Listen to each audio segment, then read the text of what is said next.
Dheeraj delivery job చేస్తున్న విషయం తెలుసుకున్నటువంటి రామరాజు ధీరజ్‌తో ఈ విధంగా అంటూ ఉంటాడు. ఎవడైనా జీవితంలో సెటిల్ అయ్యాక జాబ్ వచ్చాక పెళ్లి చేసుకున్న అమ్మాయిని సంతోషంగా చూసుకుంటాడు.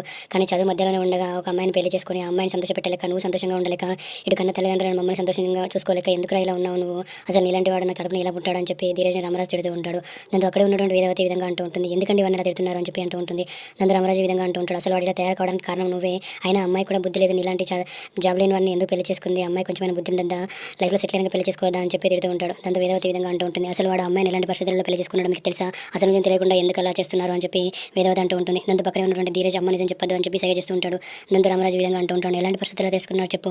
వాడు పెళ్లి చేసుకోవడానికి కారణం ఏంటో చెప్పు. ఇప్పుడు నాకు తెలియాలని చెప్పి రామరాజు గట్టిగా అరుస్తూ ఉంటాడు. దాంతో వేదవతి ఈ విధంగా అంటూ ఉంటుంది. వాడంతటి వాడు ఇష్టపూర్వకంగా అమ్మాయిని పెళ్లి చేసుకోలేదు.